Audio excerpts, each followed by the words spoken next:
Do you ever think while driving your car in a herd of automobiles to your place of employment that something is wrong? You're doing this every day and you think to yourself, what am I even doing? For some people, having the safety, convenience, security, and ease of full-time employment is absolutely adequate and an end in itself.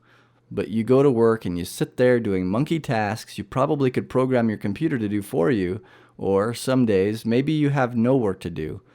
But you have to sit in that chair at that desk anyway to maintain good standing with your employer and receive a paycheck on the 5th and 22nd of every month.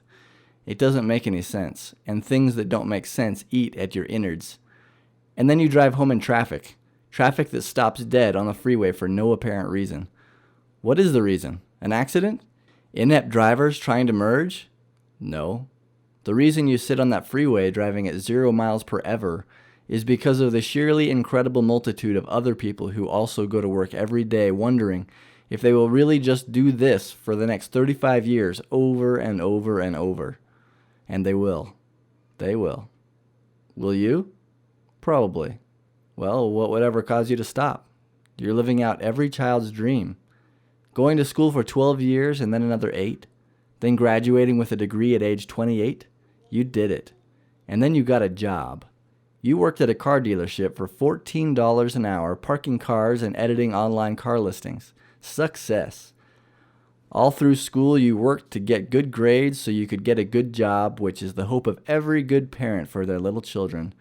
So you did it. You graduated, and here you are, working. Now what? 30 years old, 35 years minimum left of working until retirement.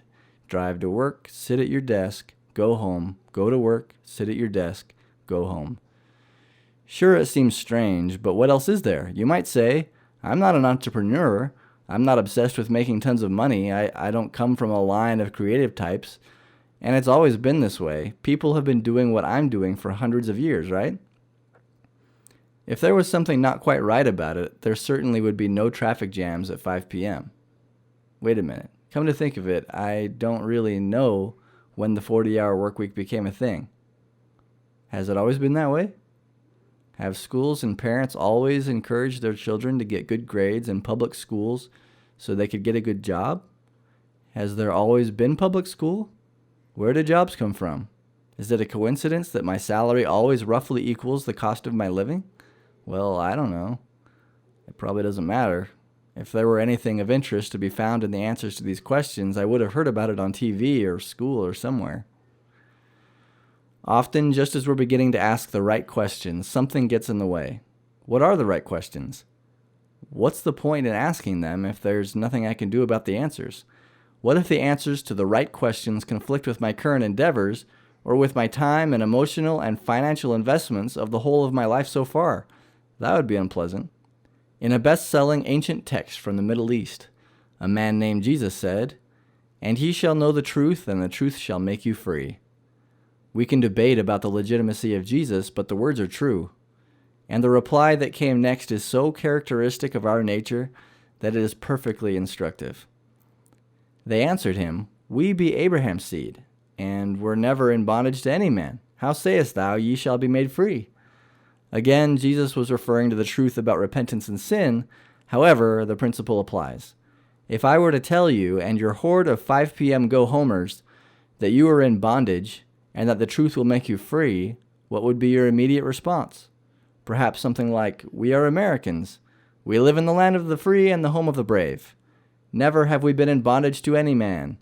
Why would you say the truth will set us free? Free from what?" My reply is simply, why would you argue against gaining understanding? What are you defending? Who doesn't want to know the truth? I'm really asking, under what circumstances does a reasonable person intentionally avoid an accurate understanding of the world? What are these mysterious higher priorities? I'm a regular guy, and I'm doing my best to learn what's really going on. How does the system work? Why are things the way they are?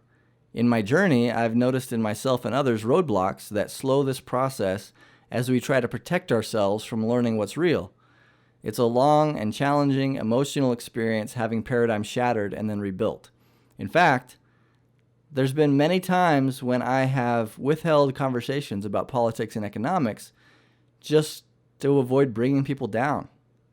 Political therapy is my effort to help myself and others take a look inside to understand what our roadblocks are, so that when truth comes, we can recognize and receive it, being appropriately skeptical but not fighting to hold on to our comfortable delusions. I'm not an expert, I'm not even a therapist, but I see a need and I want to help.